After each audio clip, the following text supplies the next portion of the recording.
If you are what you think about, then you have to start getting real careful about what you think about. Now you have to start this with being cautious about every conversation that you have with your friends, with your relatives, with your mother, with your husband, with your children, that focuses on what's missing in your life. I only put my attention on what I intend to create. Because if you want to attract something into your life, something good, something grand, something godlike, something prosperous, something of well-being, health, whatever it might be, if you want to attract that into your life, but you're talking about what's missing and thinking about what's missing, and you understand that what you think about is what expands, you will continue to expand more of what's missing, and you'll continue to attract what's missing in your life. I never talk about what's missing in my life. I only put my attention on what I intend to create. And I have shifted it. And I learned this lesson a long time ago, but the place that it probably expresses it better than any is Esther and Jerry Hicks' book, Ask and It Is Given. The Teachings of Abraham is called Learning to Manifest Your Desires. Have more than anything, I think they're the greatest, among the really greatest teachings on the planet today. It's about practicing this idea of not putting your thoughts on what is missing and shifting it to it's on its way. It's on its way.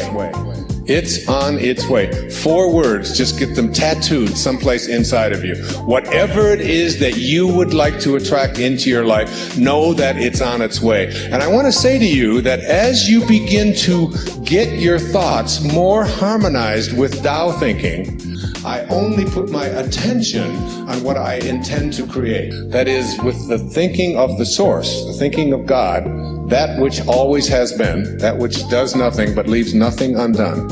As you begin to more and more harmonize in this way, I only put my attention on what I intend to create. What happens is that you start elevating your thoughts so that the habit of how you think, it's on its way, becomes more harmonized. Rather than a polarity with what you want to attract, it becomes harmonized with it, and it becomes your natural way of how you think all the time. It's on its way. And you start then beginning to teach your children the same way of thinking. So you just catch them when they start saying things like, oh, with my luck it won't work out. Why have any of us ever learned to say, with my luck, and having it mean things aren't going to work out? Why wouldn't you say, and just have it as your habit, with my luck, it'll probably show up faster than it normally does. It's on its way. Why not have that kind of a way? Because here's what happens. As you begin to shift the way that you think and have an anticipation that this thing is going to work out for you, you can only act upon your thoughts. I only put my attention on what I intend to create. And as you get these higher and higher thoughts, what happens is that the thought is now more aligned with what it is you want to attract, and then you start acting upon that thought. It's on its way. And as you start acting upon the thought that it will work out, that it's probably on its way, you start to see how this whole system all works. In other words, call it the universe, whatever you want, begins to conspire with you. It begins to act almost where you suddenly become a collaborator with fate. And instead of fate being something that just might or might not happen to you, you're in collaboration with what it is that you want to attract.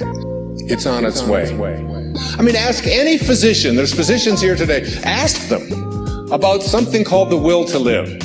Ask them about somebody who's going in for a corneal transplant and thinks that I'm going to see when this thing is done, rather than someone who thinks it probably won't work out. And which one would they rather work with? I only put my attention on what I intend to create. What is this thing called the will to live?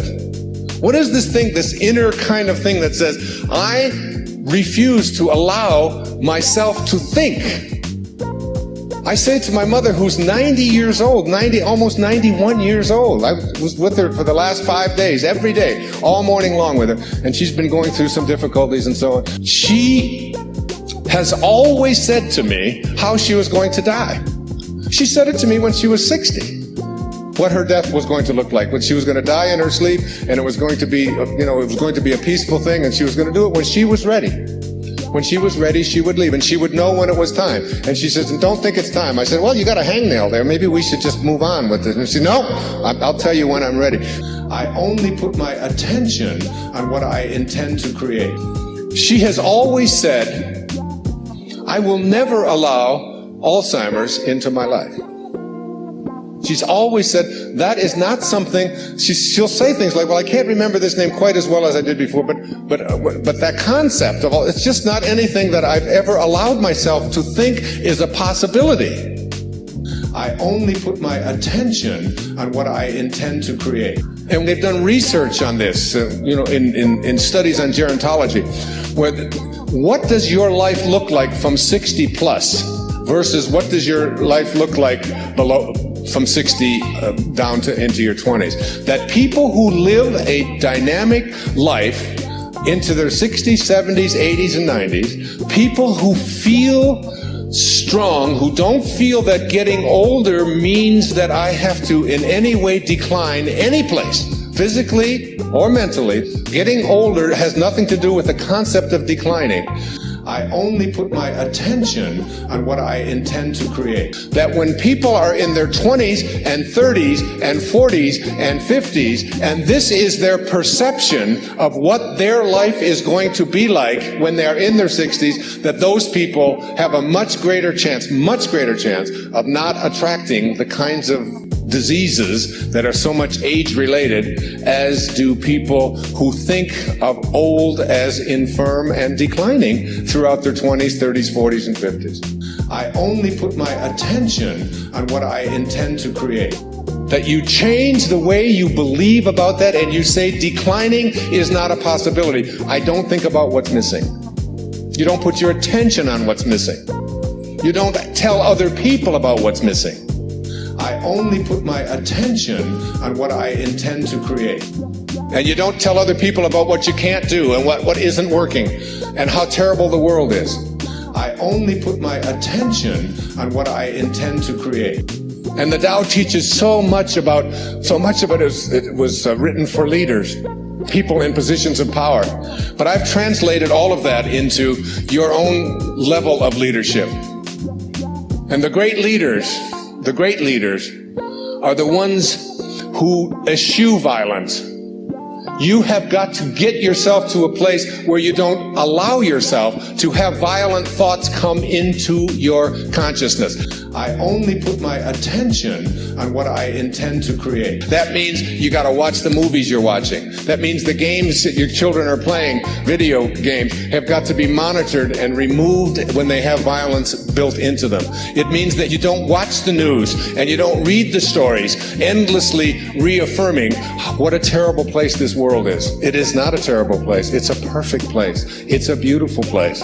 There are just some leaders who are connected to Tao and others who are not. And we can create the kind of world that we want to create when enough of us begin to say, not part of my consciousness. Nope, I don't buy gossip. No, I don't buy violence. No, I don't have anything to do with that. And you just turn the channel, you turn it off. I only put my attention on what I intend to create. I pick up a Time magazine when I get on a flight, and I go through and I say, I won't read the stories that involve killing. I won't read this. I don't need to hear any more about any more people blowing themselves up. I don't need to continue to have that as a part of my consciousness because I want to be someone who radiates out God-realized thinking. That's what I want to do. I only put my attention on what I intend to create. And I can't do that if I'm constantly being imbued with that. So I just go through the pages, and usually I say, oh, just threw away another $4.95. There's nothing in it to read. And you don't have to fill yourself with that kind of energy. So you don't put your thoughts on what's missing. You don't put your thoughts on what always has been. You don't put your thoughts on what others want for you. unless you want more of what others want for you to continue to show up into your life. I only put my attention on what I intend to create. So that if you're having conflicts with anybody that's out there, you don't have to put your attention on any thought that is out of harmony with the relationship that you would like to have. It doesn't have to be. You can have a love story replace a hate story by just changing your thoughts. It's on its way. In any moment of your life. Why not have a love relationship with your ex-husband or your ex-wife? It's on its way. Why not have a love relationship with your in-laws? Why not? Why not have it with everyone on the planet? Why not? Indeed, why not? Every moment of your life, this choice is yours. You can either be a host to God or a hostage to your ego. I only put my attention on what I intend to create. It's on its way. If you are what you think about, then you have to start getting real careful about what you think about. It's on its way.